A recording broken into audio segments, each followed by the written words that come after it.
Azerbaijan ने Armenia के मज़ीद 26 इलाकों पर कब्जा कर लिया। आज़रबाईजान ने गुज़श्ता 10 दिन में आर्मीनिया के 26 इलाकों और एक शहर फतह कर लिया है, जबकि आज़रबाईजान के 31 शहरी शहीद हुए हैं। नागोर्नो कराबाख जंग में आर्मीनिया की फौज की मुसलसल पसपाई जारी है।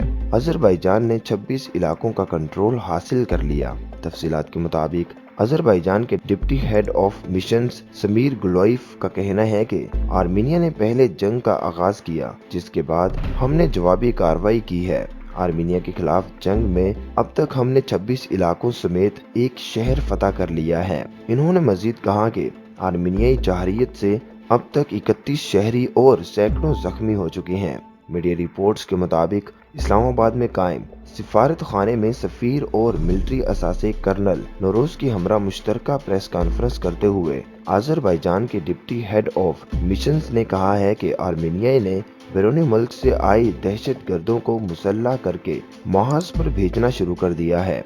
आज़रबाईजान सिर्फ अपनी सालमियत का दिफा कर रहा है।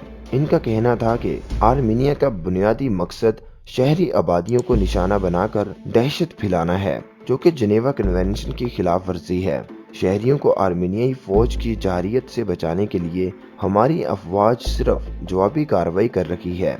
आज़रबाईजान के मिलिट्री अताशी मेहमान नरोज का कहना था कि आज़रबाईजान की फौज ने इंतहाई कामयाबी से आर्मीनियाई को निशाना बनाया। जंग के इब्तदाई दिनों में ही नागोर्नो कराबाख में 6 देहात वापस लिए और कई अहम मुकामात पर कब्जा हासिल कर लिया था। इनका कहना था कि गुज़श्ता 10 रोज में आज़रबाईजान की अफवाज ने 25 देहात और एक शहर को आर्मीनिया के कब्जे से आज़ाद कराया। मिलिट्री अताशी ने बताया कि 5 अक्टूबर को आर्मीनिया ने स्मर्च और तुचका मिसाइल से आज़रबाईजान के इलाकों को निशाना बनाया।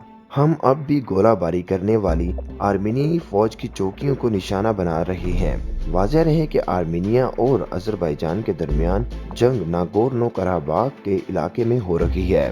बैनुल अक़वामी तौर पर नागोर्नो कराबाख अज़रबाईजान का हिस्सा तस्लीम किया जाता है, लेकिन इस वक्त आर्मीनिया का इस पर कब्जा है। इसी इलाके के हसूल के लिए दोनों ममालिक के दरमियान जंग जारी है।